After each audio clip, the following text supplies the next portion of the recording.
Good? All right.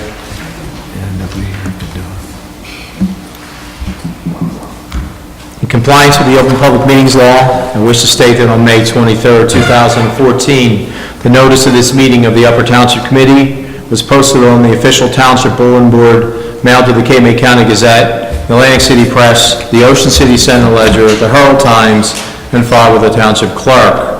Tonight's meeting is being video recorded up until the closed session portion of this meeting and will be available on UTTV Channel 97 and on the Upper Township website. I hereby direct this announcement made a part of the minutes of this meeting. I would ask all to rise for the salute to the flag. I pledge allegiance to the flag of the United States of America and to the republic for which it stands, one nation, under God, indivisible, with liberty and justice for all. Barbara, would you call the roll, please? Mr. Barr? Here. Mr. Coggins? Here. Mr. Insera? Here. Mr. Young? Here. Mayor Colombo? Here. All members are present. Okay. Would someone like to make a motion to approve the minutes from May the 12th, regular and closed session? Motion to approve. Second. Is there any corrections, omissions, deletions that anyone's aware of? Okay, hearing none, would you call the roll, please? Mr. Barr? Yes. Mr. Coggins? Yes. Mr. Insera? Yes. Mr. Young? Yes. Mayor Colombo? Yes. Motion is carried. Okay. Barbara, do you have anything for us this evening? I just have a couple things. I'd like to just make a little an announcement, just to remind everyone that June 3rd, Tuesday, June 3rd, is our primary election. The polls will be open from 6 a.m. to 8 p.m. And if anyone has any questions about their polling places, they can contact me at the clerk's office. And then also, I just wanted to report to the committee that the fee survey is coming along, and the information that I have on that has been posted on the Sky Drive for you to review over the next couple of weeks. Okay, so what I'd like to do, since you've gathered a lot of information, I think I'd like to put it as an agenda item under new business for the next meeting. That'll allow everybody an opportunity to review it, get some idea. I actually owe Rhonda a call because she had called me about from the tax collector's office as well about an issue, so I will get in touch with her tomorrow morning, well, sometime tomorrow, so. Okay, very good. That's all I have, sir. Thank you. Okay, Daniel. Nothing at this time, but we do have a handful of closed session items. We have safety and security, a contract negotiation matter, personnel, and litigation. Okay. Paul. Thank you. I just want to give you an update on some of the projects. The paving project is moving along very smoothly. They probably have one more day, hopefully tomorrow if the weather holds out, of full paving. Then the rest of the work is just really some driveways and cleanup work. But other than that, the project will be completed. Did they take care of the spot where someone left their car on the road and they paved around it? We actually had two of those spots, and in the last 12 years that we've been paving those, this is the first year that we've ever not been able to get a car off the road before the paving operation came by. So it was an unusual event for sure for us. Paul, I read this email from Mr. May on St. Andrews. Yes. And I'm not sure I understand that problem. I was over there myself, and he's right, that is a bad hump going into that road. I mean, it's...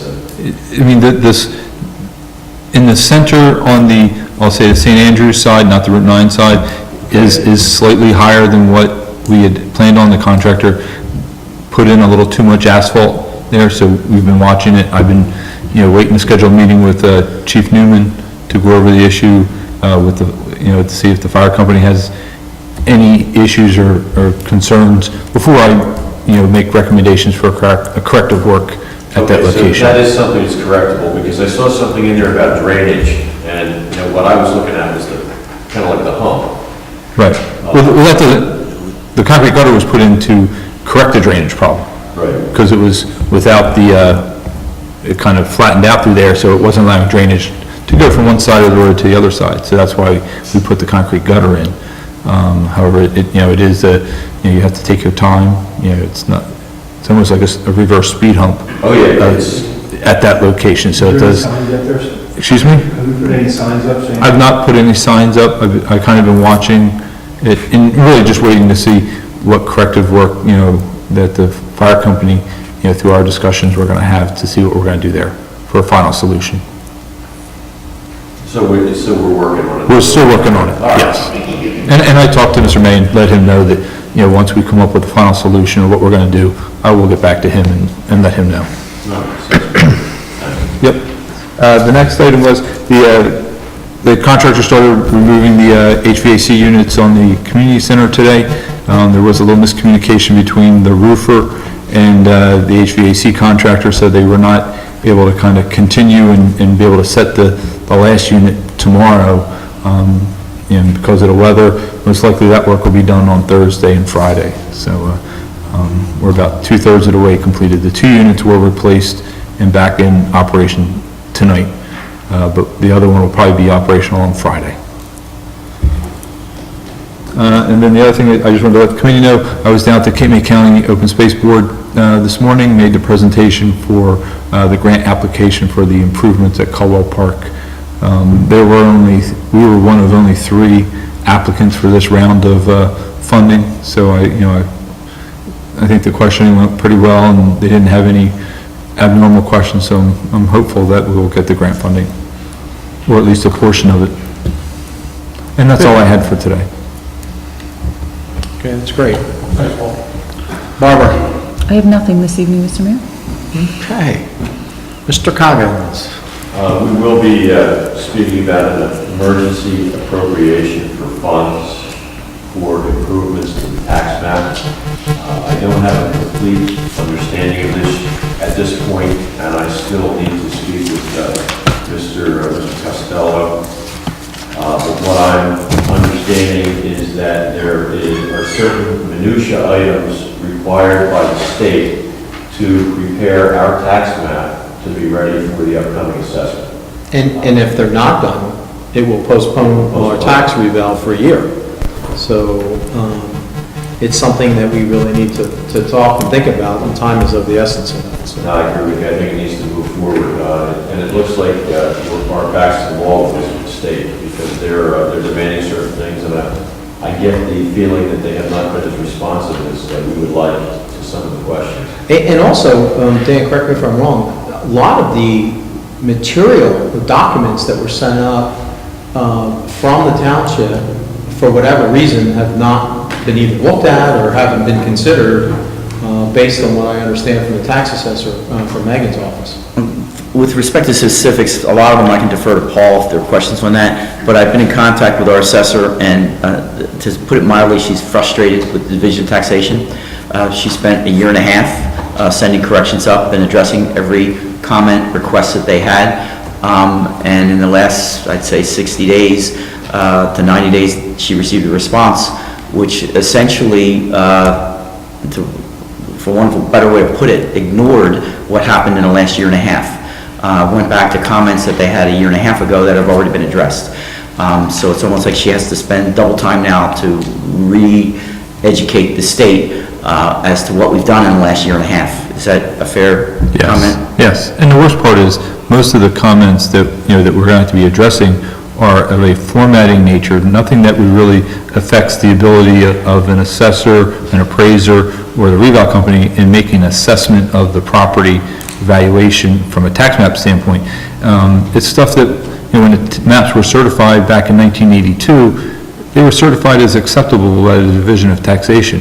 And now they're wanting these same, I'll say, formatting changes. A lot of it is line weights of how thick a line is on a page in different sheets and different labelings that have been there since 1982 when the map was created and approved by the Division of Taxation. And now they're wanting these things change just because, in my opinion, they want to force towns to go to a digital tax map or spend a lot of unnecessary tax dollars in making changes.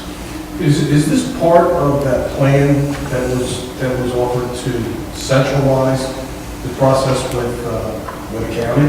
No. Is this all part of that? No, it's not.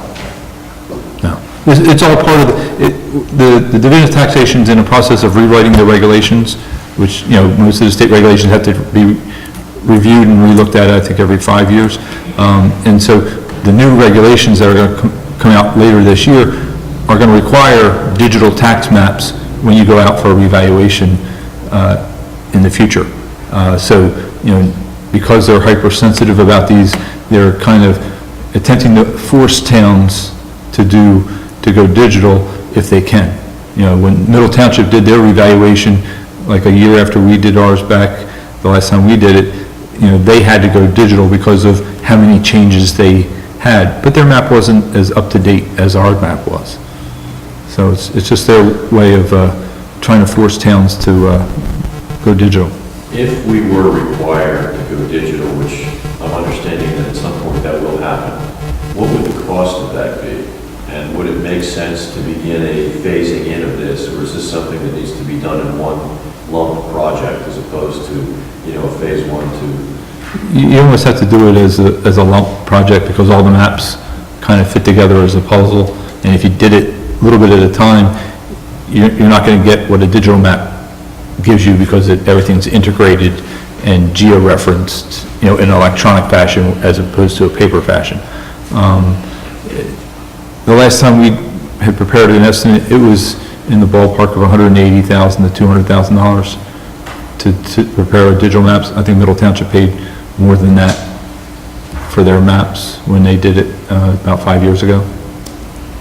So it's not something that we would want to do at this point, but we may need to put something like that in our capital plan going forward. Possibly, yes. I mean, especially if, at some point in the future, when we do the next revaluation, it will have to be done. What is our window, timeframe, to complete what the state is asking, the information the state is asking of us at this point? We're hoping to have some discussions with the Division of Taxation that we're hoping that if we can show them that we're under contract and have a surveyor making these minutia changes, that they'll allow us to start the revaluation, considering we're under contract to have their other changes made, since we've already made the substantive changes that are required to be done on the map already. Because we had those changes done back in last October. June 1st, I think, was when Vital, our anticipated vendor for that project, that was their time frame. If they needed to start by June 1 in order to complete the revaluation for the next tax year. Well, at this point, what's the delay factor for them starting that project? They cannot start the contract until the Division of Taxation signs off on our tax maps. That's part of the regulations and the rules. They can't start the revaluation until they have a certified tax map to work from.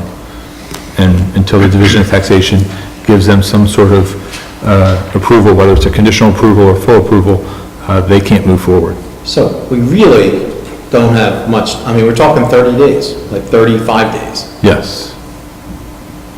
June 1st? Well, June 1st is next week. June's a week. June 1st. I don't even know how we're going to accomplish. Vital hasn't told us that, given us a deadline of that, that's a request. But at some point, they're going to be able to, they'll say, we can't perform under the contract because you didn't give us the time required. And it's not Upper Township doing that, it's the Division of Taxation has not approved us to go forward. And that's what The irony we're, of it is, we're under the order from the county board through the division to do the revaluation. And we've done everything we think we had to do. That's the frustration your assessor has. and the Division of Taxation is a little reluctant to give conditional approvals because other towns that they've given a conditional approval and that where the town has said, oh, we'll get these changes done, they don't do them. And then they go to the next revaluation and they still have the same punch list of items to be done and they're not done. So that's why they're starting to crack down a little harder now as part of what they're doing. So that's why I think that Megan and myself feel that, if we can show them that we have, authorization from committee to, have the surveyor prepare the necessary changes as they've requested, that maybe we can get a conditional approval. Yeah, that would be nice considering that, they may come back to us with more changes after we've made our submission. There is no guarantee.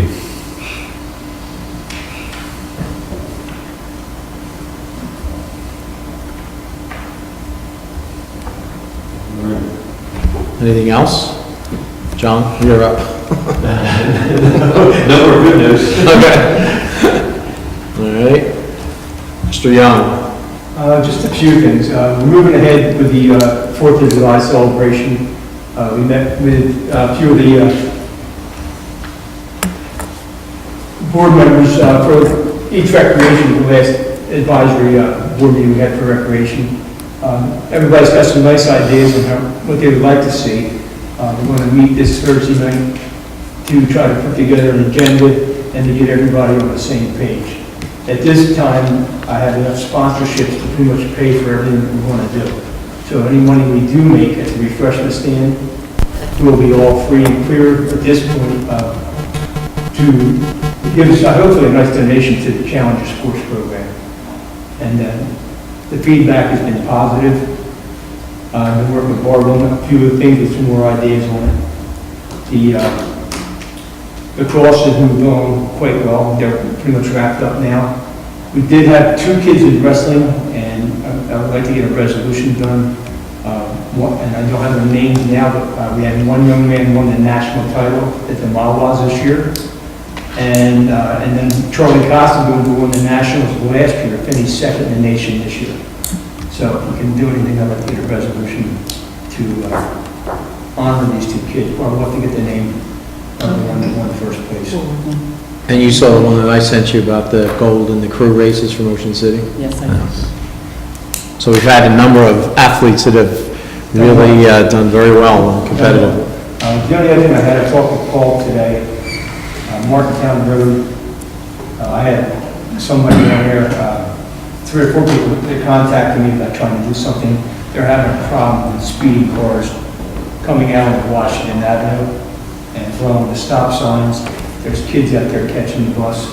Whether we can do a reconfiguration or speed bumps, try to slow the car down. I know I was down there last week, coming back from Woodline, and I had a car with a stop sign and almost T-boned me. We don't have a police force, so we can't expect the state police to sit there and monitor it. So the cheapest way for us to do it would be to reconfigure, to slow them down from on Washington Avenue or speed bump. So it's just something that we need to take a look at. I did ask the people who complained to write a formal request to the Township Committee. That's all I have here. Okay. Mr. Sarah? We had one of our trucks, the brand new trucks that we had, for down last week, and I'm going to get it on. We don't have a diagnostic computer. I think this time we have that idea to go ahead and purchase one. If we had that, probably would have had to wait 2 or 3 days to get the truck back. The other thing is that we do need to get another truck here, and it was a week away to get it, so it's something we have to address.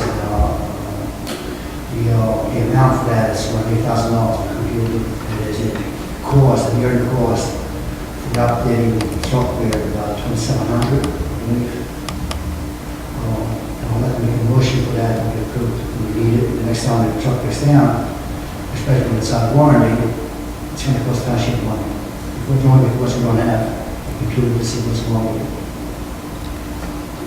And that will come out of the budget?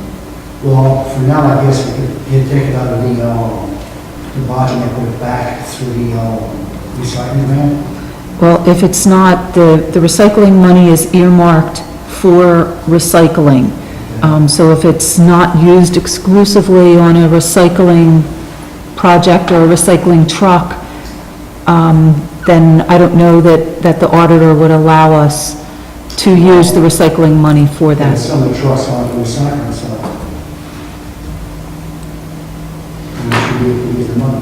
I can ask the auditor. That's something I think the township should invest in, moving forward, once the one gets sold. Everybody that has these trucks, it can be a minor thing, but they can tell, because it's simple, because we can't diagnose what's wrong. Would this diagnostic machine be able to be utilized on other vehicles? Or is it just for these vehicles? No, that would be Just the way it's a All trucks will be. Yeah, but we also have an agreement with the county, right? For, Yes, to be greater trucks. we're going to do it too, yes. We're doing trucks, we're trying to sell. Well, you gotta, let's keep in mind with this agreement with the county, these software packages are pretty much exclusive to a certain type of manufacturer and even also down to a certain type of motor. So you've got to be a little bit careful with that.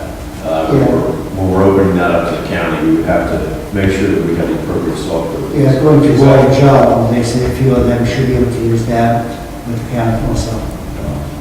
The cost should be almost offset by some of these, the county. That's something we want, because I say one of selling these trucks, it's going to cost money. One of the costs of that, Joe can build it, then we're not doing it on the computer. He's already telling me. What was the, With the sensor.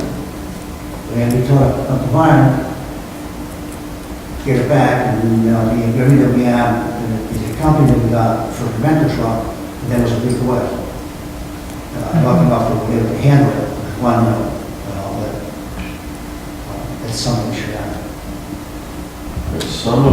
some of these vehicles, we want to be certain of this, have the ability to flash a code from their onboard computers. There's a certain way to stimulate the computer, and then that will cause this code to flash. In a lot of cases, for something as simple as a sensor, those codes will come up, and it's simply a case of a reference chart.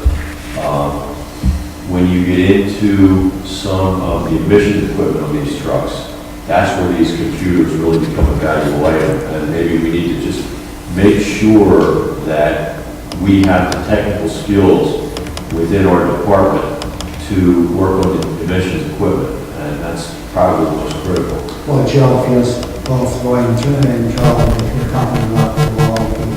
But wouldn't there be, so you're saying some training might be interesting? There might be. Yeah, there would be some training that has to be included. The Joe feels company not that he has that, and can handle it. And have we taken advantage of all of the training that was made available to us from the manufacturer when we purchased these trucks? Joe has. Okay, so we couldn't use that, we couldn't apply some of that maybe to the computer software.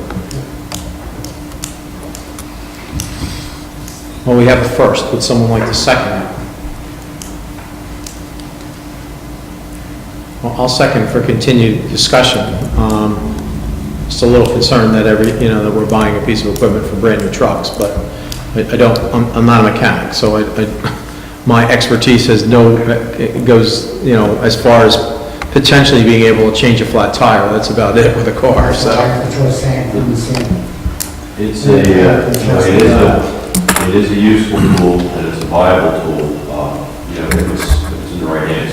I've got one, and we use it quite often. However, we do pretty extensive work on our environmental emissions equipment in these trucks, and you're digging into the motor pretty good. I mean, it's major work, a lot of it. So if it's just changing sensors and things, and that's the extent that we're going to go to, we may be overdoing a lot, but if we do have the expertise and the talent, to get into dismantling these, motors and pulling apart the emission equipment, then it's probably worthwhile to have. It certainly can save you, for example, if we spend $500 on the tow, obviously if we're spending $500 to tow something to learn, we have to change a sensor, that we may make it up there. But let me ask you this, though. There are services out there that come to your location and check the vehicles too, correct? You can probably find a mobile service. One of the issues that you get into with these guys is, are they equipped to handle the type of software you have on that motor? I mean, we will even have trucks from the same model here, and essentially the same engine, but because of the designs maybe a little bit different on one of the emission systems, it requires two software packages. So, I mean, these things can be kind of exclusive that way. So in other words, what we're saying here is, if we buy this diagnostic piece of machinery, do we have people that have the capability to make the repairs on these vehicles? To a certain extent, yeah, most of it, yes. I can't be sure that the overall spectrum of things that it's going to be done, but most of it, yes.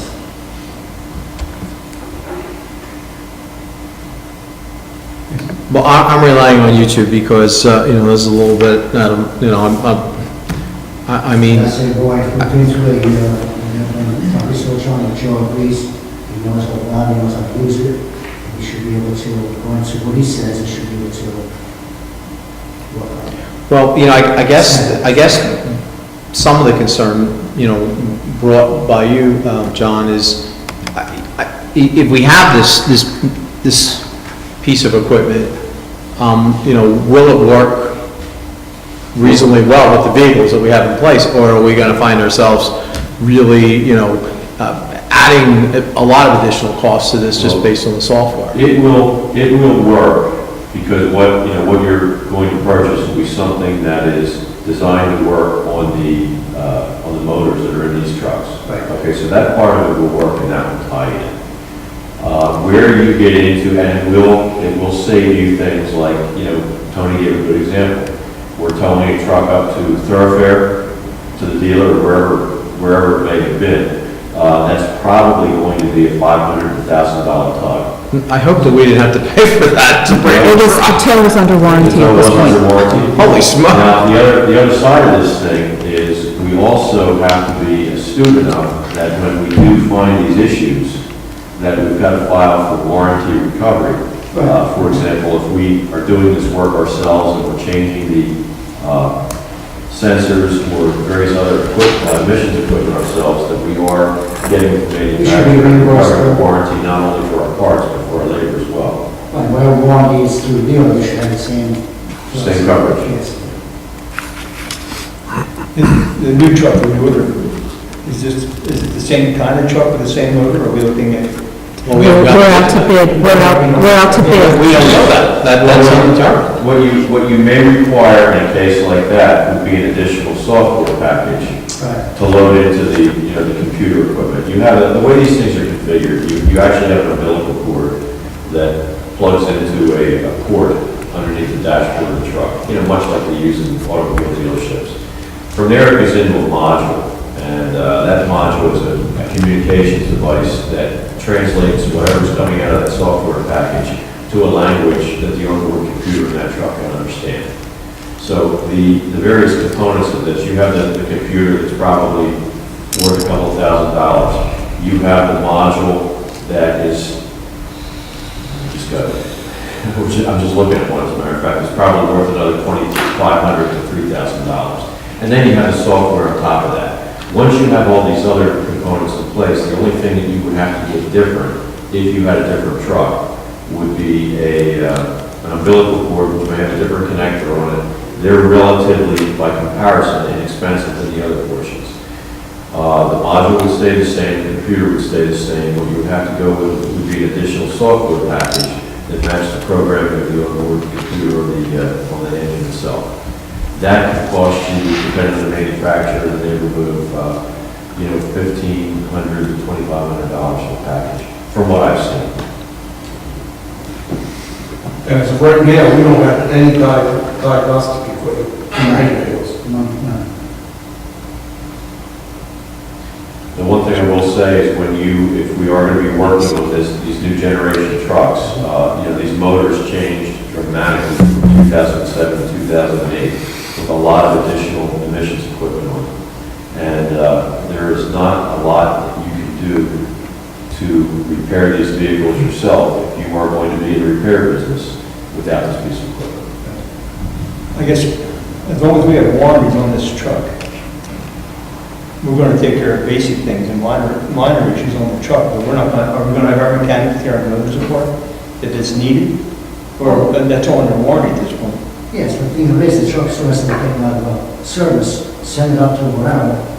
You come in, it's fixed, it comes back, it's going to last a couple of days. Yeah, but once we get hopefully we won't have this issue. I mean, it was a brand new Well, truck, and when I spoke to Roy about it, he said that, the manufacturer, the truck dealer said that they've never had a sensor go out, like on something like that. So, it was Murphy's Law. But the thing of it is we put out the bid an additional truck to help facilitate this whole process, but I think it's also to cover so that in the event that we are under warranty, I mean, I kind of prefer that we let the dealer handle it, so that we don't in any way compromise our warranty.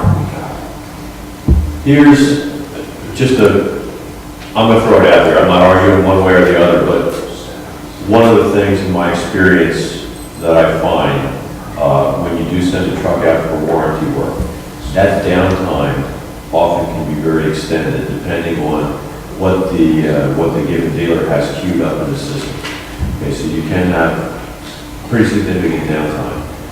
In many cases, with the proper diagnostic equipment, whether it's just, finding the way to make the onboard computer flash a code, or if it's using a piece of diagnostic equipment, something as simple as an inexpensive sensor to change can be done very quickly and save you a lot of downtime.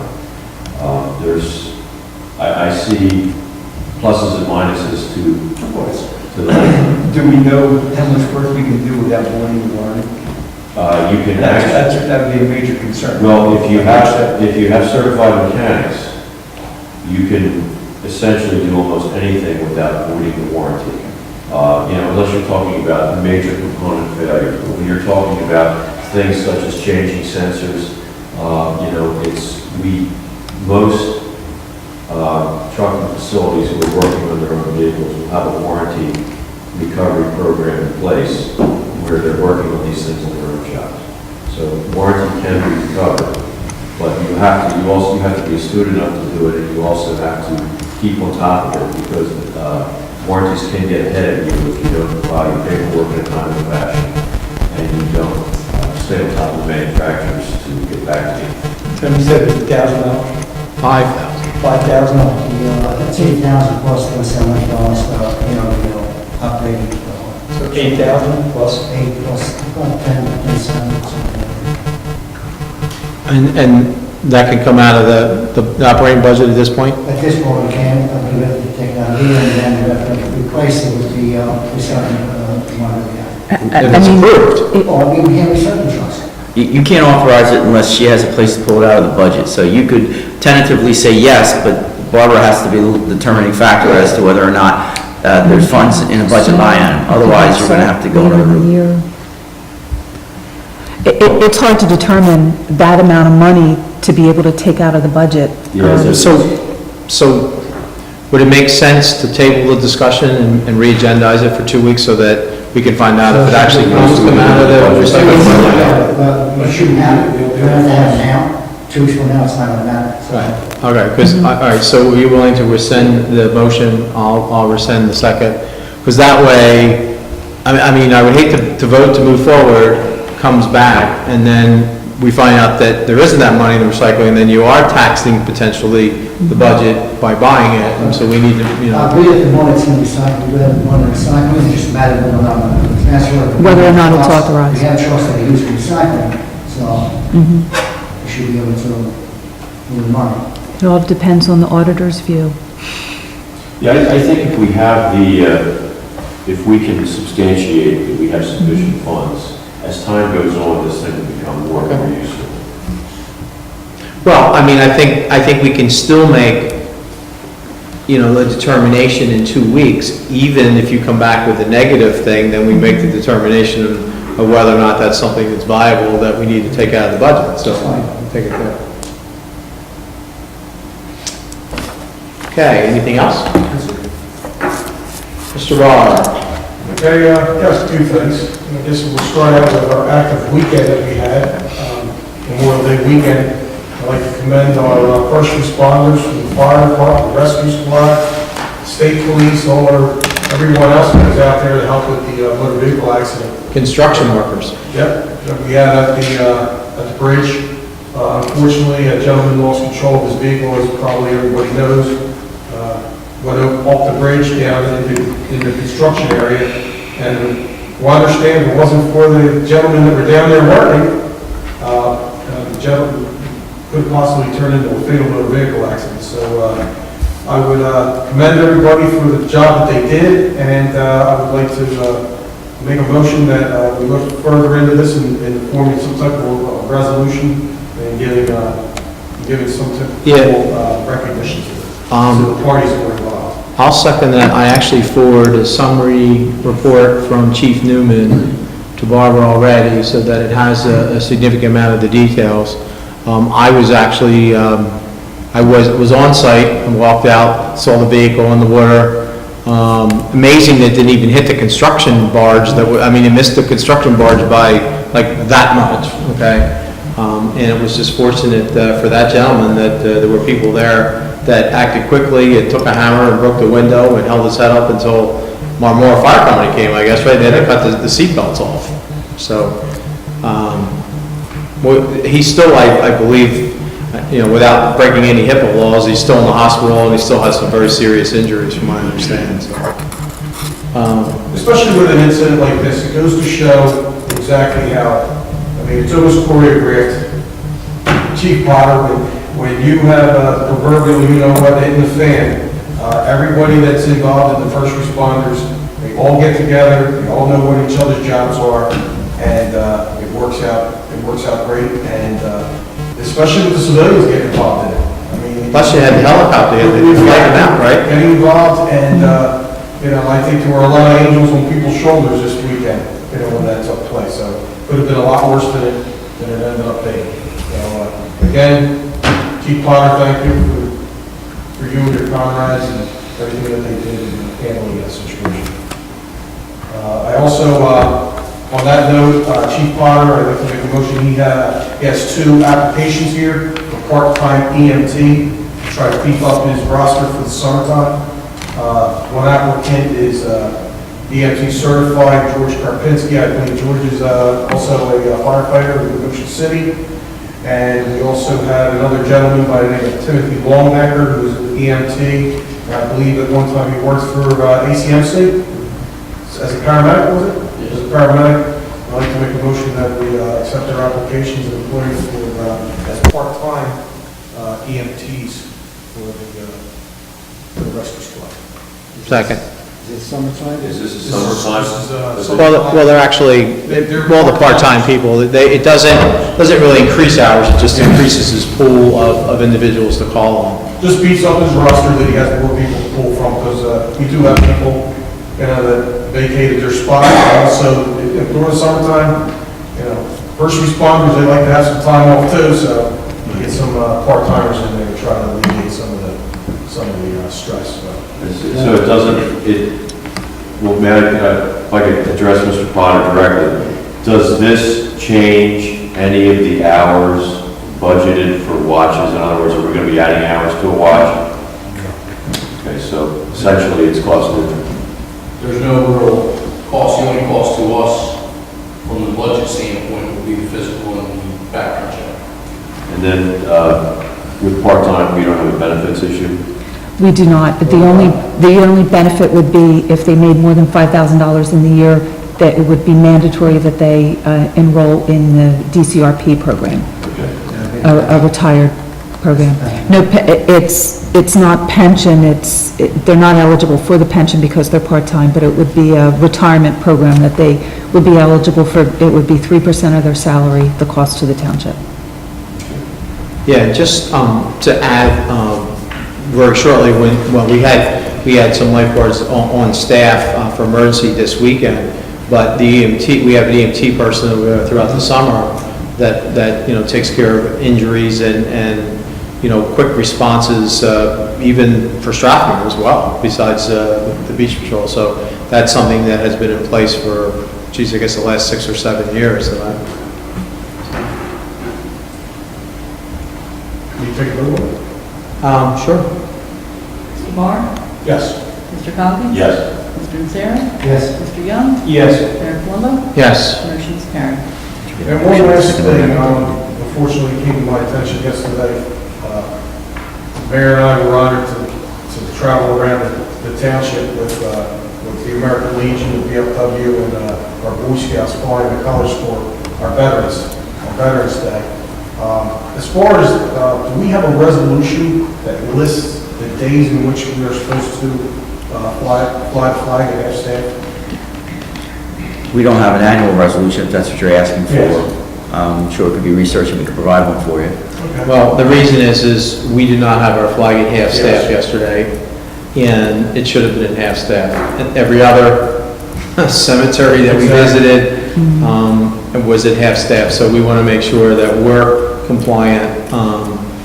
So I guess it would be Veterans Day. We need to establish. I think there's a federal protocol for that. Right. Yes. Right, and also, the governor has an opportunity to say flags are at half-staff, the president has an opportunity, but then there's also designated days that should be flown at half-staff. So we should come up with a document, memorialize it, add those dates, and task somebody to make sure that our flag is flying at half-staff, especially at all of our facilities. Second. Want to call the roll? Sure. Mr. Barr? Yes. Mr. Coggins? Yes. Mr. Misery? Mr. Young? Yes. Mayor Plummer? Yes. Motion is carried. Yeah, the only other thing I wanted to add to the busy weekend is that right after that very difficult accident, there was a substantial fire in Tuckahoe, and it caused some substantial damage. So they went from one rescue and then down to another to fight the fire. So they had a very busy Friday afternoon into the night. So I'm sure they were, I hope they got some rest over the weekend. All right, so there's a couple things I have. First of all, there were a few lifeguards that were left off from the list last meeting, so I need to add 3 of their names. These are returning guards. I'd like to make a motion to hire Gage Babbitt, who's a second-year guard, Jack O'Hara is a veteran guard, and Mike Manning is one of our lieutenants. Second. Any discussion? Call the roll, please. Mr. Barr? Yes. Mr. Coggins? Yes. Mr. Misery? Yes. Mr. Young? Yes. Mayor Plummer? Yes. Motion is carried. The other thing I wanted to add, yesterday, the Osprey Point residents and a number of individuals were at the park in front of Osprey Point that is now dedicated for Sergeant William Godfrey, who was killed in the Vietnam War. There's a nice monument. I want to thank our Public Works folks for putting that up, and also for putting, I guess, some electric out there, so they were able to have although the speaker didn't work, it wasn't your fault. It was, but there was electric out there, so, but it really, the one thing I was able to state was that, as a committee person, I actually served as mayor when it was discussed on the mitigation of that property that used to be a baseball field, to make that a veteran memorial park, which ultimately led to Sergeant Godfrey Memorial Park. I don't know that the committee would have ever envisioned that it would have turned out the way it did, and it really did turn out to be an incredible park. I mean, it's a peaceful area, it's well-maintained. I mean, it really is one of the assets of the township now. So, sometimes when somebody has an idea and you can't really quite envision what's going to happen, it really turned out to be a great place, and it's a great place not only for the Osprey Point residents, but for all the residents to take advantage of. So I would encourage anyone that has a chance who hasn't seen it, should go take a look at it, because it's quite a park that we have there. Okay, so that's all I have. I would say let's move on for the resolutions. Okay, item number 1, honoring Brian Casey on obtaining the designation of Eagle Scout. Move the resolution. Second. Would you call the roll, please? Mr. Barr? Yes. Mr. Coggins? Yes. Mr. Misery? Yes. Mr. Young? Yes. Mayor Plummer? Yes. Motion is carried. Item number 2, accepting the performance bond for Clayton Development Associates for Willis Road subdivision, Block 479, lots 48.01 and 48.02. Move the resolution. Second. Is there anything we need to know about this, Paul? No, this is just accepting this project has been approved by the zoning board for a major subdivision, and this is just a standard performance bond that we get to guarantee that the improvements are done. And if they're not done, then, we have a guarantee in place to complete the improvements. How many homes are we putting in? There's 1 existing home and 4 new. I've noticed the one thing on the thing that I was a little bit curious about. I saw $2,500 for street lighting. Is that, they just require one street light? Is that? There's actually 2 streetlights. There's 2 new cul-de-sacs that'll be installed there, and there'll be 1 light on each cul-de-sac. All right, and you can do that for 25? Yes. And if for some reason it's a little bit higher, we send the notice to the developer and he pays the balance. Okay. Would you call the roll, please? Mr. Barr? Yes. Mr. Coggins? Yes. Mr. Sarah? Yes. Mr. Young? Yes. Mayor Plumbo? Yes. Motion is carried. Item number 3, authorizing the Township of Upper to enter into a contract with Computer House of South Jersey for electronic file storage and archival testing services. Move the resolution. Second. And this is just a renewal of an existing contract, right? Yes, it's actually less contractual items, it's consistent with what we negotiated, but it's, the sections of the contracts that we are renewing is essentially the same as last year. Okay. Would you call the roll, please? Mr. Barr? Yes. Mr. Coggins? Yes. Mr. Sarah? Yes. Mr. Young? Yes. Mayor Plumbo? Yes. Motion is carried. Item number 4, tax refunds for Block 453.10, Lot 37.02, and Block 723, Lot 55. Move that resolution. Second. Would you call the roll, please? Mr. Barr? Yes. Mr. Coggins? Yes. Mr. Sarah? Yes. Mr. Young? Yes. Mayor Plumbo? Yes. Motion is carried. Item number 5, authorizing the mayor and township clerk to sign a contract with Neil Levenbook Esquire, Todd Gregario Esquire, and the Levenbook Law Firm, PC, for professional consultant services. This- And I would ask, We're going to ask that this be tabled. There is a business registration statement. These folks are from out of state, and they weren't familiar with New Jersey's requirements in that regard, so the clerk's office doesn't have it yet, so we'd ask to table this to the next meeting. This is for the cell tower consultant. So we don't want to award the contract without that registration So statement. do you need a motion to table? Yeah, that'd be fine. Motion to table. Second. Call the roll, please. Mr. Barr? Yes. Mr. Coggins? Yes. Mr. Sarah? Yes. Mr. Young? Yes. Mayor Plumbo? Yes. Motion is carried. Item number 6, renewal of alcoholic consumption licenses for the license year commencing July 1st, 2014. Move the resolution. Second. Does this cover all? There's one liquor license holder that has still not completed their paperwork with the ABC. Mr. Barr? Yes. Mr. Coggins? Yes. Mr. Sarah? Yes. Mr. Young? Yes. Mayor Plumbo? Yes. Motion is carried. Item number 7, authorizing the township engineer to solicit bids for sports field lighting at a Mansfield baseball complex. Move the resolution. Second. Any discussion? Yes, I have a couple of questions. I guess first off, I would like to know if we have, at this point, developed a complete plan with an estimate for the relocation of these fields for the entire project. Now, I understand this is requesting bids on a portion of the project, but I think as responsible people in the committee, we owe it to the taxpayers to let them know exactly what the entire cost of this project will be before we authorize any spending. Second point is, I became aware of the fact, and I may not have all of my facts, but I understand that we have merged our Little League with Ocean City's Little League, because either Upper or Ocean City, or perhaps both, didn't have enough teams to really make up a good Little League. Now, with that, since we have, going into that agreement with the Ocean City Little League, is there any reason why we couldn't use Ocean City's lighted fields to supplement the deficit that we were talking about in our fields? If they merge, it's more, I would think, as a league, not a merger of programs. Okay, well, I think we could still keep our separate programs, but what I'm saying is, they apparently don't have enough teams, so with fewer teams over there, they probably have more field time. So with that, if we were to take advantage of the fact that they would have available field space for our teams, it would be a very nice arrangement.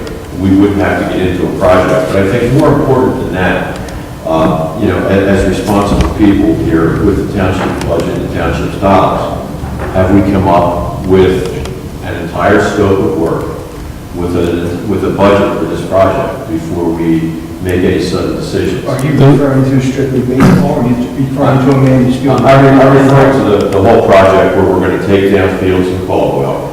We're going to replace some football fields, and then we're going to move the Caldwell fields over to Amanda's. Paul, has anything been done? I mean, Barbara's got a certification funds, it'll take, that's the engineer's estimate for the lighting for the portion. Right, and we're that's talking what about we're a talking portion of the project, and what I'm getting at is this. I'm going to use the trash trucks as an example. We went out to bid on trucks and containers for the system. And don't get me wrong, it's a great system, it's working well. However, after the fact, we found out that we needed to go out again to the well, and we had to buy some additional containers. So we didn't have all the information up front, we didn't collect all the data on the people who needed smaller containers. Some of it was because the residents are responding. Oh, of course, but, you know, some of it we had to make an additional outlay. And now we have to make an additional outlay on a truck because the equipment that we purchased is really not sufficient. Actually, that's not true, because the original plan called for 3 trucks to begin with. And we were told by some other folks that 2 trucks was all we needed. But that was never the case. 3 trucks were what the original plan had called for. Well, we was 4. Well, no, 3 automated trucks were in the plan, okay? And we were told, based on some meetings, the committee was told that only 2 trucks were needed. And that's why the purchase went that way. But the original plan, the plan that was put in place, called for 3 automated trucks. And now it proved to fruition that the plan that was originally in place was the plan that actually was the one that we could have gone with. We should have gone with. So what's the plan for this? That's the question before we, you know, I think before we vote to spend the money.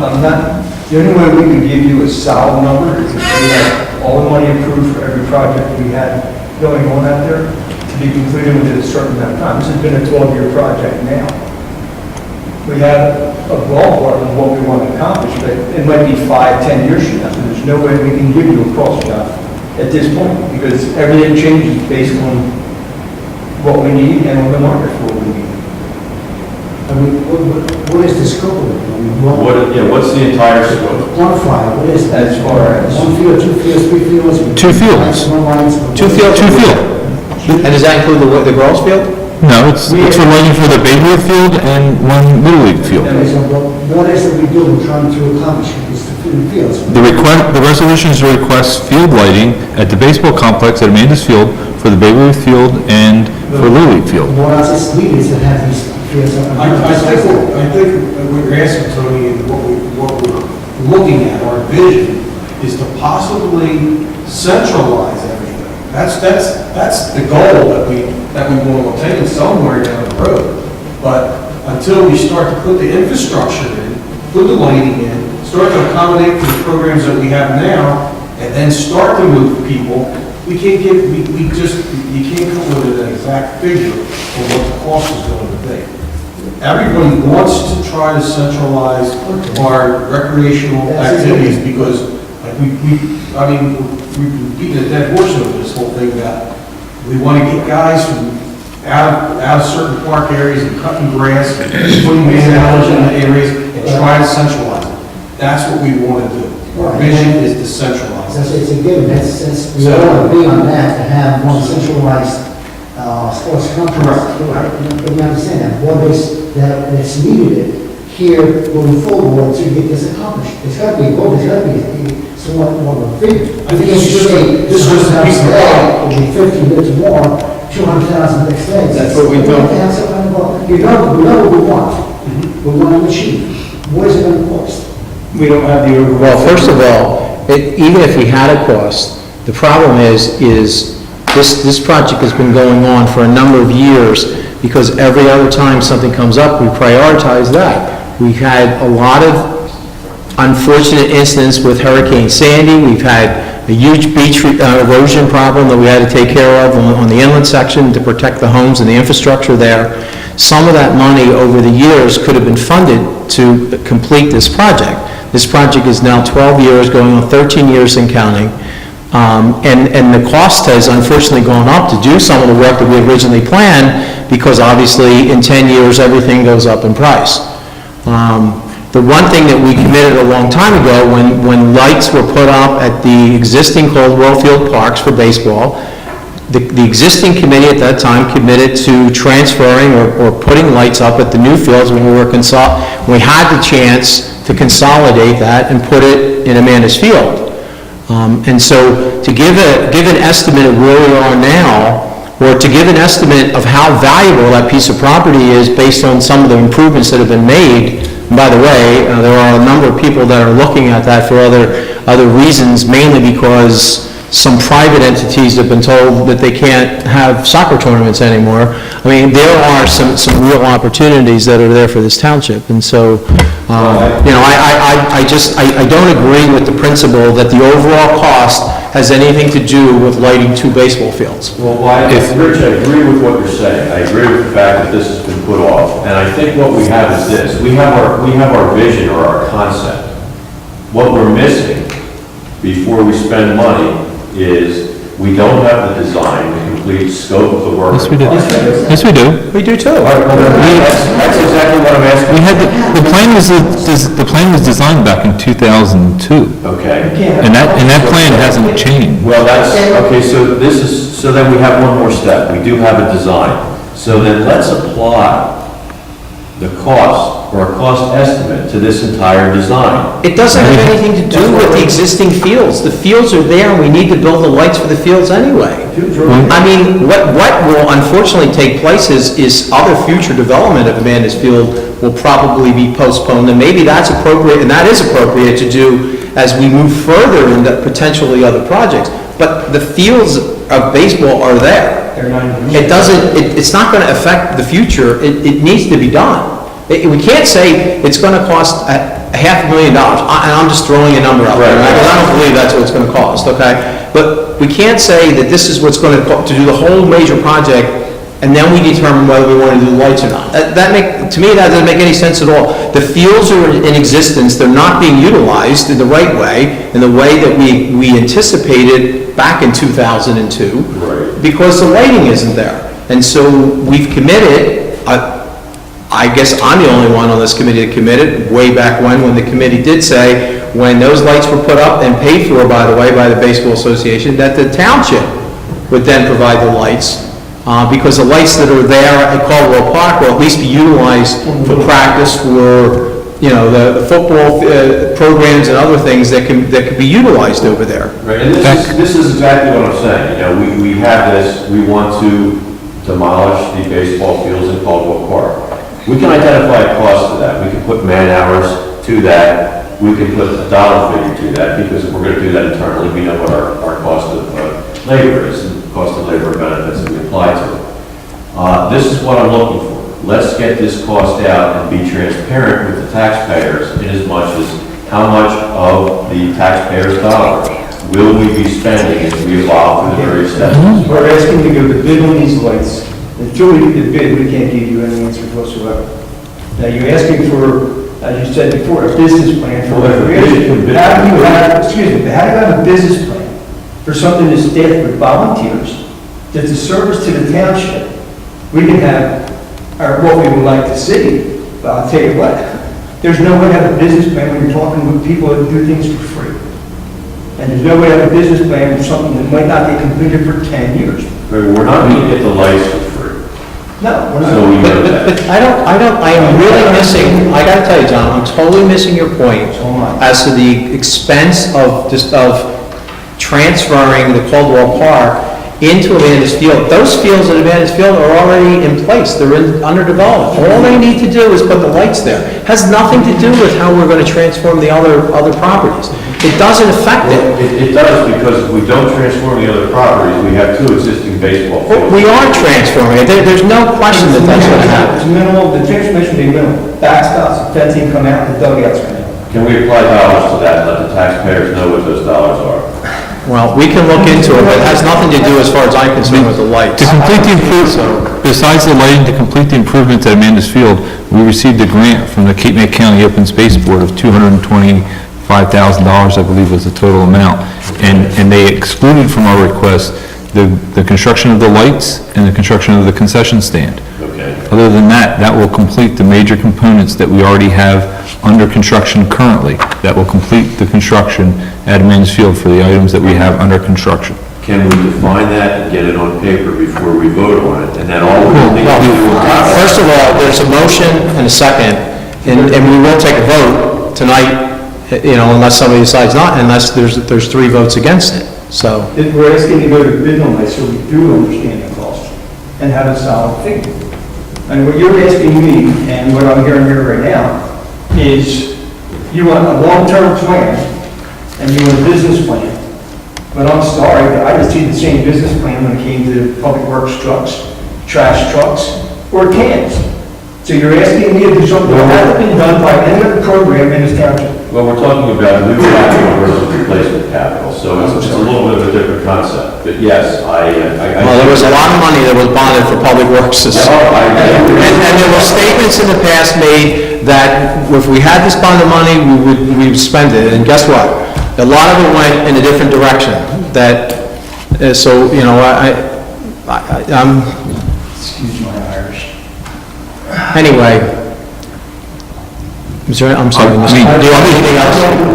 I would really like to have an answer of why this is being critiqued and micromanaged when Public Works and all the other things we did in the bond and in the budget didn't receive the same scrutiny that I'm getting on this. And we're doing this for all the kids in the township, for all the volunteers in the township. 4th of July celebration is a prime example of what we're trying to do at that park. Right. And you want to scrutinize this, and you want me to do a business plan on something that you cannot generate a business plan. You're in charge of finance. You want to generate one, go right ahead. But right now, I'm asking for the right to go out to bid so I have a figure. That is all I'm asking for. Well, we can get an estimate without going to a bid. It's going to commit us to a purchase. We have. That's the number we left in the bond. No, the number of the bond, let me be clear. Legally, once you have the bid, there's only certain legal reasons you can not go forward with the purchase with the lowest responsible bidder. So it is in effect, unless you fall within one of those exceptions, they exceed your estimate, they're not responsive, there's only one bidder and it's a problem with the bid, those are valid reasons. You just can't go out to bid, test the market, see what it is, but if you get somebody responsible coming back, you gotta buy, you gotta accept the bid, all right? Let me finish. The estimate here is the investigation, if I understand it. There's been an investigation through purchasing and engineering as to what this is going to cost. So that's the estimate. Right. I mean, if you look at the bond, it's right in there, just like the estimates for the trucks and the other piece of equipment and all the different items in the bond.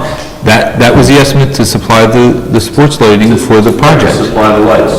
The balance of the project, what is the estimate for that? It was at $220,000, plus there's another $20,000 in the bond to do the concession stand that was not covered by the open space grant. I mean, I can have the clerks put it in your SkyDrive of the application we got from the... That's what we need. I mean, I think that's what we need. It's all there. The estimate of what the rest of the scope of the work is, with tearing down baseball fields at Caldwell. No, that's not part of completing, those are other projects that we have ongoing as you would anytime. I mean, we have older hockey rinks that we have stopped using, but we don't program that as part of the hockey program, as far as the cost to run the hockey program of when you have time and material and labor to take those items down, you put that in your schedule and you use it with your existing manpower.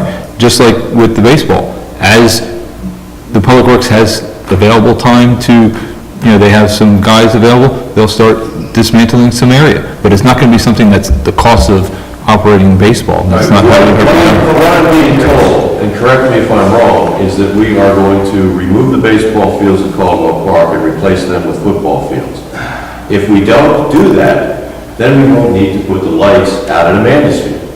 So this is what I'm looking at. What are we going to be spending on recreation to get us from where we are now to the final stage of the concept? But there's nothing... If we don't do this, we're going to have a request here to put lights up on the back fields for practice, for football and the other sports. Right now, we are at a stalemate competing with other municipalities because we don't have a multi-functional field with lights that we can get our teams on to practice and be competitive at the levels we're trying to get our kids to be competitive at. The And nothing- one field that's there already, the Babe Ruth field, is a football field anyway. Right, and you don't have to, Multi-use field. you don't have to do anything to the existing baseball fields at Culver Park to multi-purpose them to repurpose them to, they can still play on what they have. I mean, really what you're doing is you're salvaging, there's infield mix in that infield. If anything, you're gonna be scraping that infield mix out to put it in a stockpile so you can use it, so you don't have to go buy a new infield mix. Okay. So what you're telling me is that if we spend this money for the lights, plus the $220,000 grant, we are through spending money on this project. That will be the end of it. On the baseball project. Because we still have 3 more fields to build. All right, so there's, That's been the plan. that's the estimate. You already had 3 more fields. What's it What's it gonna cost? Well, if we're gonna be responsible and transparent with We the talked public, about then we need to. $25,000 a field at one point, was that correct? Depending on how much fencing we may be able to salvage from the other Does fields. depend on when we do the fields. Yes. So I can't give a hard number again because it might be 10 years before the other fields are put in. So I don't understand Eli's So what question. we build now, it's not going to save anything for the next 10 years, is that it? That's not what that's your goal. We're trying to complete a project at Mansfield. If you need another trash truck 4 years from now, can you tell me right now what that truck is going to cost? Good comparison. I can give you an estimate, but I can't tell you that's what the inflation is going to be. That's right, and that's what we're looking for, is an estimate on this. This is all reasonable. All this was approved when Amanda's field was designed, and all we were trying to do is complete a project that had been in the works for 12 years.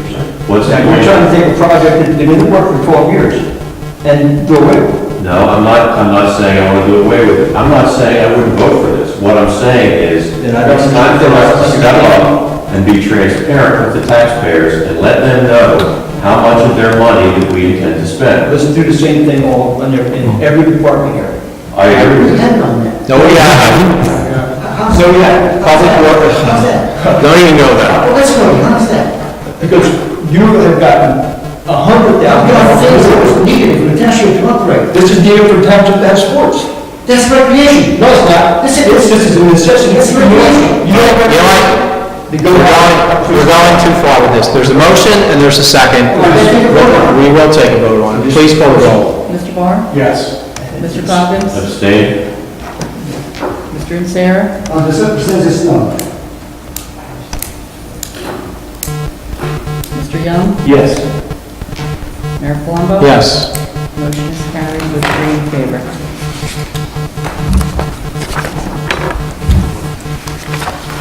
Item number 8, under ordinances, public hearing and final adoption of ordinance number 8, 2014, an ordinance amending revised general ordinance chapter 19 of the Code of Upper Township with respect to fees charged for applications for land use approval and amending chapter 20 of the Code of Upper Township to clarify the requirements for an affordable single-family home. Okay, before I offer this up for, if anyone would like to comment on this, is there any other final comments from the Township Committee, or Dan, or anybody? This is respect to this ordinance affects the zoning and planning fees that we had discussed back in January, and we're going to implement them to increase the fees to offset some of the costs that are involved with the zoning and planning. Exactly, that's what this is, and it also has clarification of undersized lots and affordable housing standards. There's no real change in that, it's just clarifying some of the existing language. The biggest change that this ordinance produces is bringing our fees and escrows for zoning and planning applications in line with other municipalities and make the board self-sufficient. And this also has a language in it about offering for sale. Yes, to the adjacent yes. property owners. Explains exactly how to Fair get market appraisals, rate. yes, what the fair market value, how that's calculated. It's not different from what their process has been to date, it just clarifies that language. Okay? So there's no other comments from the committee. I'll open up. Would anyone from the public like to address the ordinance with respect to the revision of the fees for the planning and zoning board? Hearing silence, and let the record reflect that. We'll close the public hearing portion and entertain a motion for adoption. Would someone like to make a motion? So moved. Second. Would you call the roll, please? Mr. Moore? Yes. Mr. Coggins? Yes. Mr. Sarah? Yes. Mr. Young? Yes. Mayor Plummer? Yes. Motion is carried. Item number 9, introduction and first reading of ordinance number 10, 2014, and ordinance authorizing a special emergency appropriation pursuant to NJSA 40A 4-53 for the preparation of an approved tax map, and if the committee so chooses to move forward with this, I'd like to schedule the public hearing for June 9th. Okay, and again, this is an introduction, and this is basically what Mr. Coggins had talked about earlier. I know that we're doing some research besides, or we were trying to figure out where we are with this. I mean, I think we got to allocate the funds. We do have to allocate the funds. It's not in the And barring the budget. state coming through with, with If approval. there's any hope of getting a revow completed this year, this is one of the things that hopefully will be used to convince the Division of Taxation that the tax maps are in adequate status. We will also have some options available to us in how we can fund it. It may be something we can bond over a 5-year period or possibly. We can pay back over 5 years, or we can use surplus to repay it.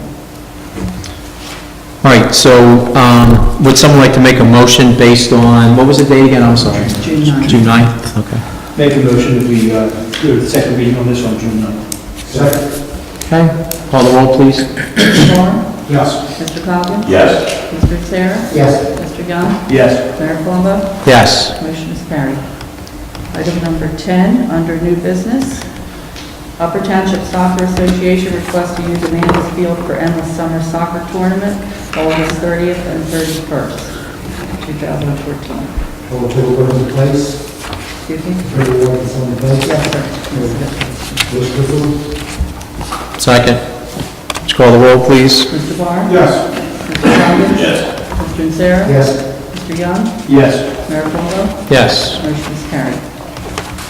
Item number 11, Daly's Pit, request for increase in daily tonnage acceptance. And Dan, I'm I not guess sure my what this question requires. are they asking for a permanent increase? No, it doesn't require municipal action, but I'm not sure whether or not they want some type of consent from the municipality. They're It's just not looking clear for- in this letter. Right, they're not required to have an endorsement by the township, they're just looking for a recommendation, just a kind of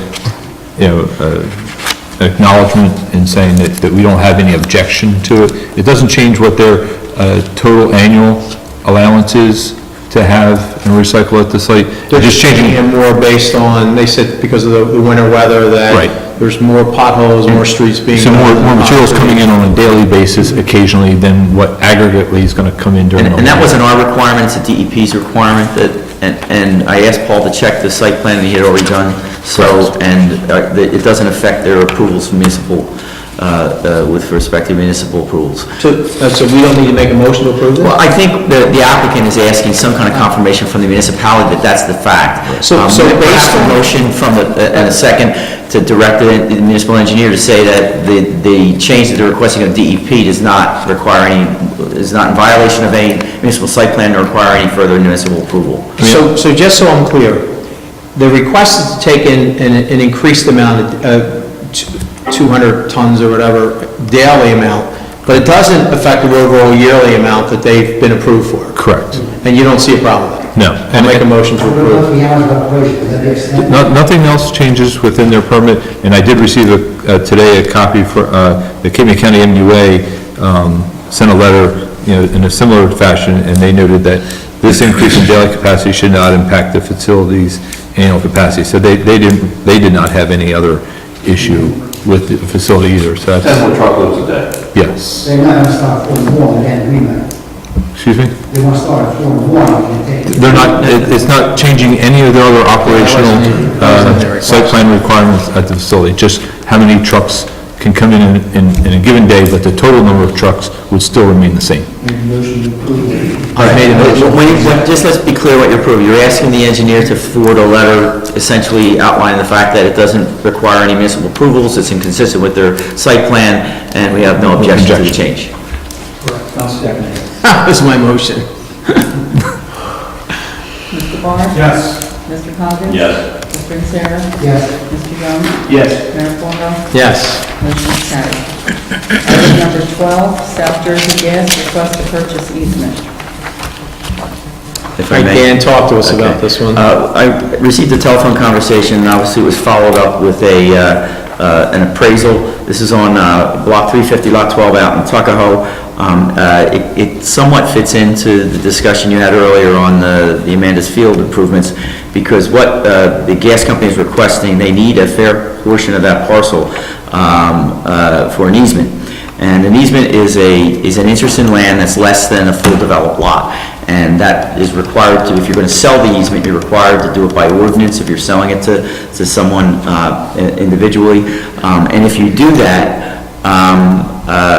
what you're going to end up doing is the two baseball fields that are there, the C-League fields, and I believe there was a meeting preliminarily with some of the representatives of the township, they're not going to be usable because of the size of the easement. If you look in the package and the appraisal, you can see that.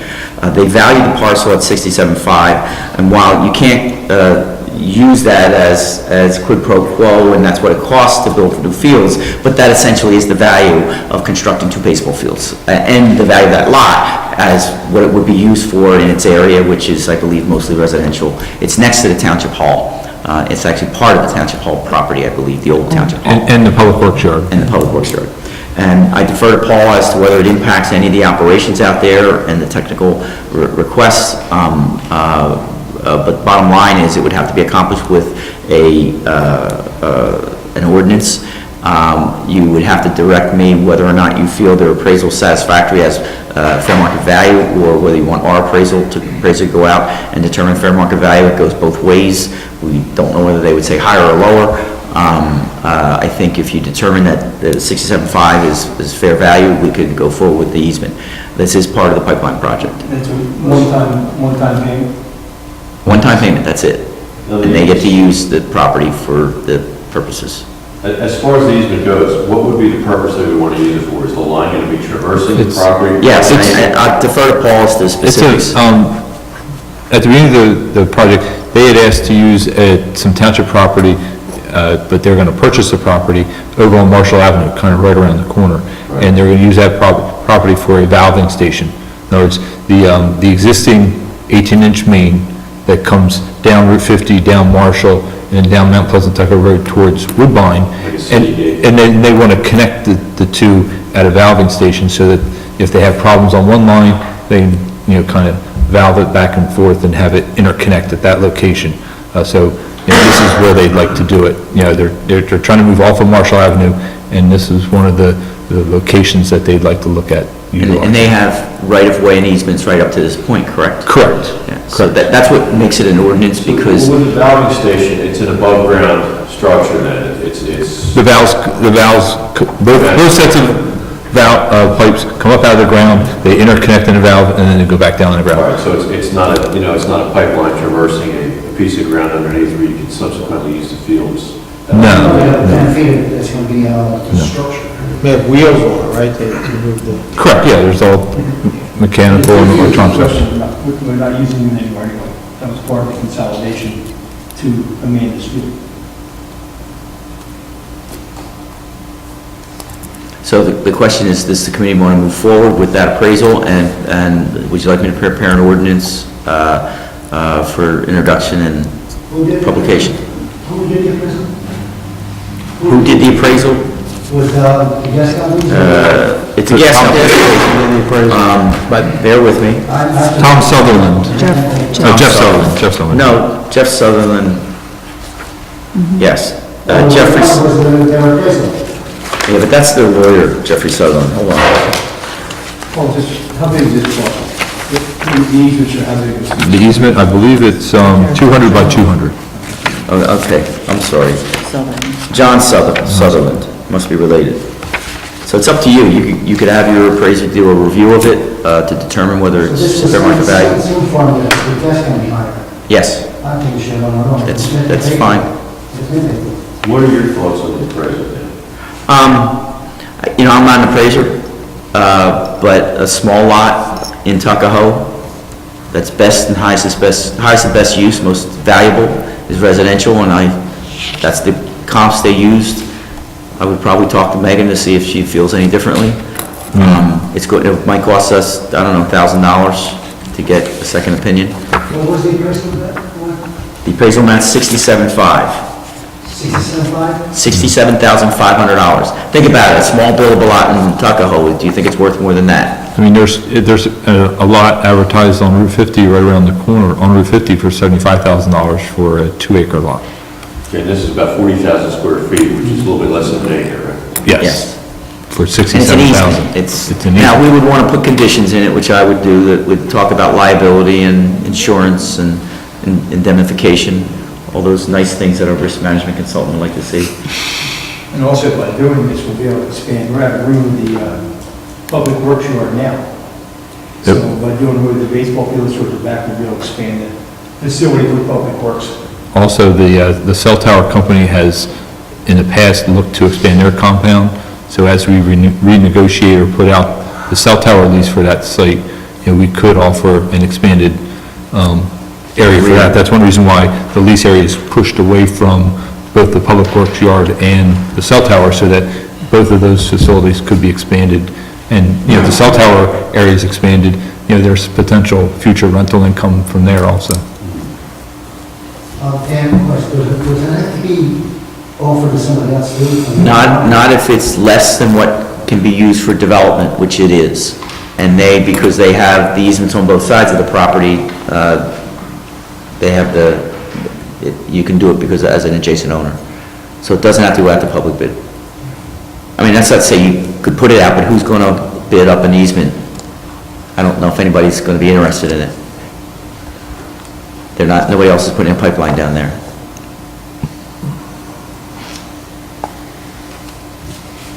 They've purchased easements all up and down the distance without secondary appraisal? Okay. Is there a second? Second. Mr. Farr? Yes. Mr. Coggins? Yes. Mr. Vincere? Yes. Mr. Young? Yes. Mayor Plummer? Yes. Motion is carried. Item number 13, Parish of St. Maximilian Colby request to hold 50/50 raffle on August 14th, 2014 at East Williams Avenue Beach in Strathmere.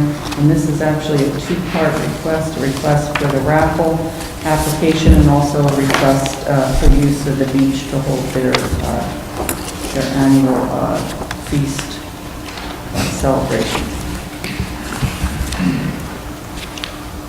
Move to accept? Second. We provided the voting list since we're... Yes, you can. Well, we wouldn't have enough. If you're a trustee There's three of us. or a member of the committee for the event, I would say no, but you don't have enough members on the committee. They should just be reminded regarding the beach management restrictions for any It's next in August. They- Will there be a problem in It's August? it is They should be. north of Williams Road, the east and north of Williams. Well, why don't we do this? Should be okay, but I The just- approval will be subject to any restrictions and relocation due to the fact of the beach management plan. Right, just in case Okay. something's still, I mean, the birds should be gone by then, but we still have restrictions up until September. Okay. Yeah, it wasn't a problem last year. I didn't think so, but I just, Mr. Barr? Yes. Mr. Coggins? Yes. Mr. Vincere? Yes. Mr. Young? Yes. Mayor Plummer? Yes. Motion is carried. Item number 14, South Jersey Shamrocks lacrosse request to use Old Tuckahoe Road lacrosse field for practices on Tuesday and Thursday in June and July 2014. And I assume that means in order, we'll do the work. Well, this is... No, this is from somebody else outside, right? Yes, This is an outside This is an outside It's group. an outside entity, those have, some kids from Upper Township, Ocean City around, playing on the team. Don't say they have to do the work in place. This is a little bit of a different request because they're requesting use of the fields for practices. And normally, what we would do is we would charge them for use of the fields for games, and then practices would be included. But they're not using it for But games? they're not using it for games, they're only using it for practices, and they're requesting use of the It was practices. my understanding that where they were practicing, that they gave a donation to the recreation fund. Well, no, they have to actually pay if they're not an Upper Township primary-based organization. They're gonna have to pay for the use of the fields. I believe they're a for-profit organization as well. I don't know that. I don't know if Barbara knows that or not. I don't I know, don't we'd know. have to check. Can Mike speak on that? or- Well, he's not a part of the organization. No, but I think he knows the organization. I'm the one that helped them submit the application. They reached out to me. Would you like to come up here and speak, please, and give us your name and your address? President Upper Township Cross. The Shamrocks reached out to me. They have lacrosse teams from U9 all the way through high school. Their main base is Deptford, New Jersey. There's a gentleman that has a shore house in Seattle City who is a accountant, I think in Mobile, runs. What they made was a South Jersey team. So kids in the local area did not have to go to Deptford to practice and play. So they started this. They went to EHT, they paid to use the fields there. What they are is they are a club team who pay to play. They're looking for a piece of grass to practice on for 10 practices. They play in 3 or 4 tournaments throughout the summer, and then they're done. Club lacrosse teams are June, July, some go in August. And that's basically the length of your club season for lacrosse. They gave the South Jersey Raptors permission, the township did, to practice 1 day a week. They are a Upper Township-based team, but not with all Upper Township kids. This would be our second year. We practice, we go to tournaments, we're done. There's no home games, it's a piece of grass to practice on with 2 lacrosse nets. We have chosen to do it down in the Tyler Davis field because they were already lined. The lacrosse goals were already there, nothing has to be moved. There's nothing else going on in Tyler Davis pit in June and July that this would interfere with. They're asking to come from 6 to 9 at night, Tuesdays and Thursdays.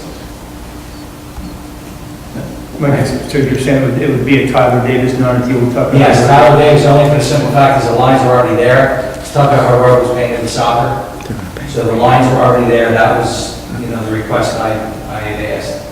And Tyler Davis is used as minimum right now. Tyler Davis was used for trainer for soccer as Well, it's well, going to be used in the endless summer tournament, too, which is in the, August. Well, so we're not going by that. Part of the protocol is also Public Works should review the field usage to make sure any outside events don't have significant wear and tear on the field. So that should be part of the process when a request comes in. So if there's concern about overuse of the fields, that's taken care of, and that would be a valid reason to deny the use, say, no, the field's been used too much, it needs to regrow or whatever. And it is an outside group, and they're going to have to pay the fees under the ordinance. That's fine. And there's 20 kids on the team. Yes, 20 or 22 kids. What do you think about the stress on the field? Is that I think it's minimal. At that time of the year, the usage isn't there. But I've noticed from the crosses, similar to my semi-pro team, they're all over the field. They're not in one area. But the only wear and tear I ever see is right in front of the nets. And that's all. And that's, because one person's standing back and forth the whole day. I don't see any detriment to the township with this at all. I mean, I think there's 4 or 5 kids from the township that's on this team. I know Frank Conrad, his kids on the team, Mimi Cusack, who they've been involved in Upper Township, they live down there, John. Their kids have gone through all the schools here, they're all in high school now, the daughter just graduated. Bill Bronner, who's out of Ocean City, his kids play upper lacrosse, his son's in high school. I don't know their whole roster, I know there's 3. No, but the point is this is kind of what we, have talked about. This is a club sport, which, the people usually contribute. I don't know what the fee structure is there, but I know what club sports are in North Jersey, and they're pretty high dollars, for families to be a part of it. And so I think their cost, if I'm not mistaken, is $800 for the season. per player. I think that's what their cost is. Now, looking at their cost, and I'm in the same boat with our Raptors team. The tournaments are about $1,500, $1,800, $1,400 in one tournament. So you enter 3 tournaments, you're talking $5,000. That's where the majority of their money goes from, is the cost of them in the tournaments. And I know some of them pay their coaches, we don't pay our coaches, but some of the programs or club pay their coaches to coach for them. Our coaches are volunteer. And one of the things we talked about with the fees for recreation is when the clubs come in like this, to review that, we're reviewing that fee now to find out where it needs to be. I think it's, anytime we can bring people in, especially this program, I've checked it out, they've got a pretty good reputation from what I've been told. And to bring 20 people in here plus parents, that's beneficial to the businesses that are local in this area. And right now, I think that's something we have to look at and I think they keep in mind when we bring these programs in. I think they requested 10 practices. Yeah. So it's basically 5 weeks. There would be, Well, I didn't look at his application, I faxed everything to him, he sent it back to Barb, I told him to include a copy of insurance, or certificate of insurance, I don't know what he did, Barb. It's Yes, 8 he did weeks. his insurance. He has 8 practices requested, and the insurance Yeah, 8 does practices. comply with the risk management requirements. I'll recommend that you approve. I'll make a motion to approve. So long as they otherwise comply with the ordinance requirements. Correct. Mr. Barr? Yes. Mr. Coggins? Yes. Mr. Vincere? Thank you, Michael. Mr. Young? Yes. Mayor Shonda? Yes. Motion is carried. Item number 15, Boy Scout Troop 95 requests use of Amanda's Field on July 4th, 2014 for an overnight camping event. Motion to approve. Second. And they just won't have any bonfires or anything, right? Correct, they've actually... I mean, they can stated that. cook by stove, but, I mean, that's all we need now, like, Limited to electronic cigarettes. no, just, I mean, as long as, because I don't think an open fire would be good for us, because that would set a precedent for other things, I think. They actually have agreed to that Okay. in their letter, so I think we're good. Mr. Barr? Yes. Mr. Coggins? Yes. Mr. Vincere? Mr. Young? Yes. Mayor Palumbo? Yes. Motion is carried. Okay, we have no unfinished business, so would someone like to make a motion to pay the bills? I hereby move that all claims submitted for payment at this meeting be approved and then incorporated into the full minutes of this meeting. Second. Okay, that's fine. Call the roll, please. Mr. Barr? Yes. Mr. Vincere? Yes. I mean, Mr. Coggins, I'm Yes. sorry. Mr. Vincere? Mr. Young? Yes. Mayor Palumbo? Yes. Motion is carried. There are 2 municipal reports, clerk's office and finance office, that will be available upon request at the clerk's office tomorrow morning, but I'll make a motion to accept those department reports. Would you call the roll, please? Mr. Barr? Yes. Mr. Coggins? Yes. Mr. Vincere? Yes. Mr. Young? Yes. Mayor Palumbo? Yes. Motion is carried.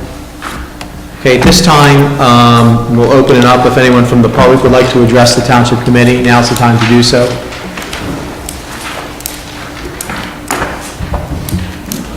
Could have just stayed up in the front seat if you knew you were coming up. I wanted the rest of it. Mike Jones, 263 Washington Road, Tuckahoe. I'm also a township employee for 21, 22 years, I don't know how long it is, but I got quite amused listening to the conversation of baseball. And I haven't been here in a while, but the last thing I knew, they were going to put together a rec committee or a group to determine the cost to tear down the baseball field at Cobble Park. You cannot put a cost on tearing down the baseball fields at Cobble Park. Township employees get paid to come to work every day, whether they're picking litter up on the side of the road, or they're shoveling the sidewalks, or they're cutting grass. That goes for all township employees, not just public works. That goes for municipal hall. That goes for everybody. That's a part of the everyday job, working for the township. You never know what you're going to be doing, but you're getting paid for whatever it is that you're doing. So, to tear down Cobble Park and remove the baseball fields, you can't put a price tag on it because there's no reason to to put a price tag on it. It's part of a daily job assignment, just like cutting grass is and all that. Have you, Mr. Coggins, been to the complex at Mansfield to see the baseball fields? Yes, I have. Okay. With that being said, called the $225,000 grant. That will almost finish the whole baseball complex, correct? That will finish. If you play with it. It will more than finish that, plus the other different amenities, just to complete the projects that are outstanding. Okay. But not the lights. But not the I'm last. talking play. Now, we're going to tear out 2 baseball fields in Tuckahoe. They both have backstops. We're going to tear out 2 baseball fields in Copper Park. They both have backstops. They both have fencing around them. That can be utilized at a man's field to put up around the fields. I'm not saying we won't have to buy brackets and clamps and stuff like that, but the posts that are there can probably be used if you beat the concrete off the bottoms of them, try to be nice about it, and reuse the stuff. Is that part of the plan? Yes. Last I knew, you were putting a committee together. That was the last meeting I was at, because you nominated me for that committee, I think you did. They explained to me. But we're talking about what it's going to cost and the money that we're going to save by doing this. There's other things that have been done in this township that nobody knows the number on savings. Trash trucks. Nobody knows what the trash trucks are saving us. There's never been a number thrown out there what they're saving us. The taxpayers may like to know that also. I couldn't agree with you more. As a matter of fact, I stood up here in front of this very committee a number of months ago and said the same thing. Show me the numbers. These estimates can be derived. If you are a contractor bidding to tear down these fields, you're going to come up with an estimate of man hours. What we have to determine is whether or not the number of man hours expended by the township employees to tear down these pieces of equipment that are in Caldwell Park are the highest and best use of these man hours. Is there something else that the township employees could be doing otherwise that would be more beneficial to the township? So when we're talking about hours estimates, we can quantify that. So We can't quantify that, but it's, can be done, and it's part of their daily job assignments, just like cutting grasses or picking up trash is. They're getting paid regardless. So why don't we just finish these baseball fields, get them done? The Ocean City thing that you brought up, merging with Ocean City. I left baseball 7 years ago. We had kids coming from Ocean City to play in Upper Township. It wasn't because Upper Township was lacking children. Ocean City was lacking children. Okay. Ocean City did not have enough kids to field an in-house baseball team. But they have fields. Oh, absolutely they have fields. So we could use their fields. They won't let you. Because they're not in Upper Township. I'm going to be frank with you, they are not in Upper Township. I just went through it with lacrosse. Upper Township Warriors lacrosse. But why does that say Upper Township? I'm from Ocean City. Why can't it just say Warriors lacrosse? There's a dividing line there. Parents sign their kids up to play baseball at Upper Township, that's where they want to play baseball. They don't want to drive to Ocean City to play baseball when they have complexes here to play at. Okay? Right, so the Ocean City teams that are coming over to here. They're not teams, they're players. They're players. There's no reciprocity here, that is what you're saying. Explain to me what that means. Can Upper Township people go and play in Ocean City? Sure. I would imagine, because we have a working relationship with Ocean City, It's only as far as youth sports go. So we use their fields. 10 years ago, John, when my son was involved, they did use both. That was when it started with a few, Ocean City didn't have the players. And they did use both. They used the 6th Street field and they used the 35th Street field. Did they have to use it? Doesn't No. have lights though, does it? No. 36th Street's the only one that has lights. 35th Street has lights. 35th does not have lights. Oh, 35th, Yeah. 6th Street does. No, 6th Street, No, 35th. 6th Street is a Babe Ruth field. That is a high school field with lights. And also the girls softball field, that lights. They have lights down there, softball field. That's the extent of their lights. So, my recommendation, and I only work there, get it done. If you do the math, the guy being in the shop and driving to Cobble Park every day, it's 10 miles round trip, 5 days a week. The baseball season's about 90 days long. And you got the guy traveling there to cut the grass, to line the fields, to do the fields. So that cost savings alone, every day, of not having to go to Caldwell Park to line and drive baseball fields for 90 days. So are you telling me that we're not going to have to cut the grass in Caldwell Park? No, I said line baseball fields and drive baseball fields. You're still going to have to cut the grass whether baseball's there or not. Okay. So you're not going to save on cutting grass. There's more grass to mow, but the guy's there already. So let's just get this complex done. I'd love to see it finished. We started it 3 years ago. It's been longer than that. Let's just get it done. I'm not against the complex. That's why I abstained. I did not vote because I feel it's irresponsible to vote if we don't have the concrete numbers. You have concrete numbers. You have them. Yes, you do, Tony. What You are have concrete numbers. Who's got them? I told I'll you, just give them to you. I gave them to you. You have concrete numbers. Let's stop playing So- games and get this So done. the total cost will be the grant money from the county Yes, for the open space, plus whatever we end up spending on the lights that we just voted for. plus the And the concession concession stand. stand. Plus, okay, so what's the concession stand cost? It's $20,000, there's $20,000 in the bond for the concession For the stand. concession stand, and that's what it'll cost? So we built the house. Okay, so what's the value of the hours that are going to be spent from our in-house? We don't, on projects that we do in-house, we don't calculate what those hours are to build. When we built the salt barn, when we built the vehicle wash building, when So we built that all the other $20,000 projects, should be going back into the budget to offset the hours that are being spent by township employees. we've never done that on any project. Right, and that's what we need to start doing. And when is that? Why? Over, after we pay for all the materials and equipment, I would say yes. I mean, I don't think the Kurt's office calculates how much time they spend preparing every ordinance. I don't think every ordinance is broken down because one took 3 hours and one took an hour. That's ongoing business, that's not a project, it's not a capital expenditure. There's a difference. Their employees getting paid every day. I mean, that's how we get our paychecks, the job is. Correct, but we're talking, expenditure capital for a project versus ongoing daily business. Thank you. All right, thank you. Anyone else? Yeah. Sure.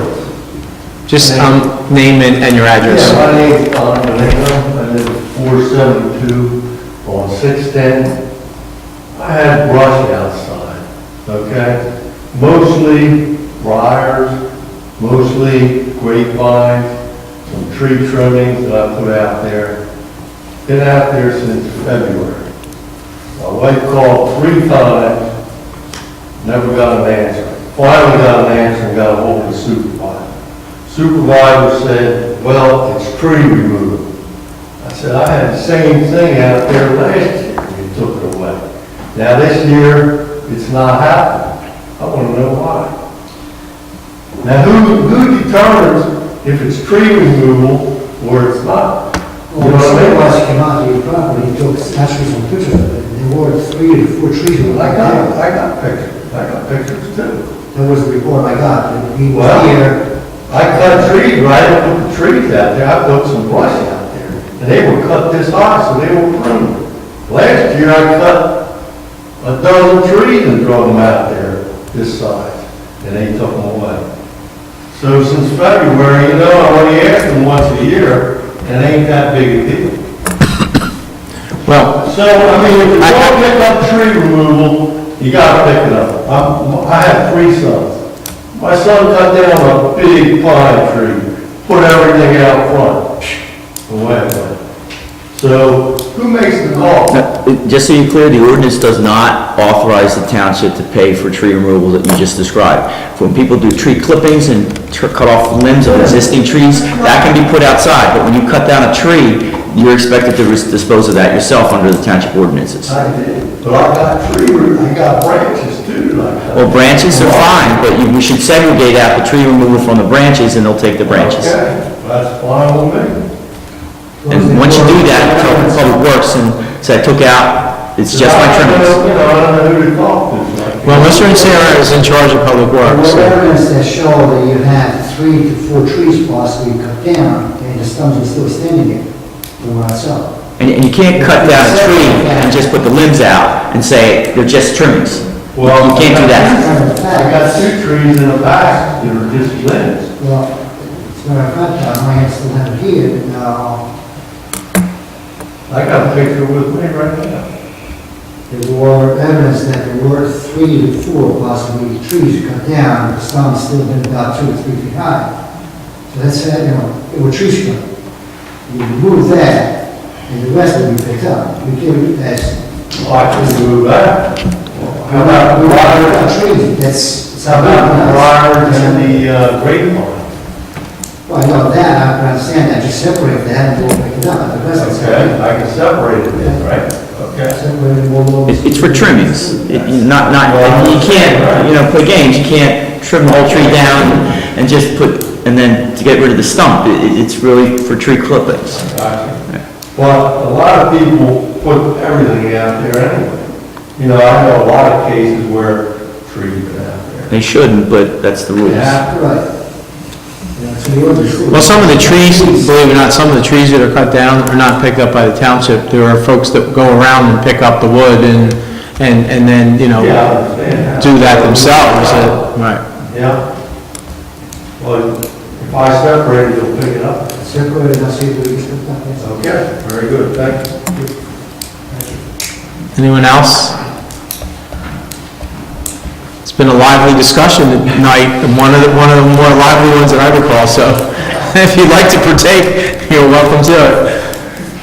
All right, well, sounds like everybody is comfortable at this point, so I want to thank you all for being here this evening.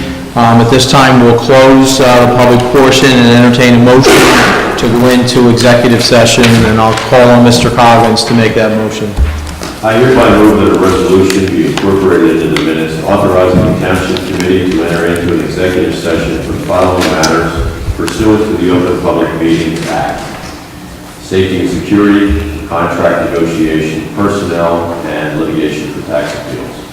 I also include in my motion the estimated time and circumstances under which the discussion conducted in closed session can be disclosed to the public as follows. It is anticipated that the matters discussed in closed session may be disclosed to the public upon the determination of the Township Committee that the public interest will no longer be served by such confidentiality. With respect to employment and personnel matters, such discussions will be made public if and when formal action is taken or when individuals involved consent that it can be made public. With respect to contract negotiations, such matters will be made public when negotiations have ceased and there is no longer a reason for confidentiality. With respect to litigation matters, such as discussions will be made in public when litigation is complete and the applicable appeal period has expired. Second. Oh, sorry, Tony. You can give it to Tony. Would you call the roll, please? Mr. Barr? Yes. Mr. Collins? Yes. Mr. Sarah? Yes. Mr. Young? Yes. Mayor Palmer? Yes. Motion is carried. Thank you again. Have a safe drive home.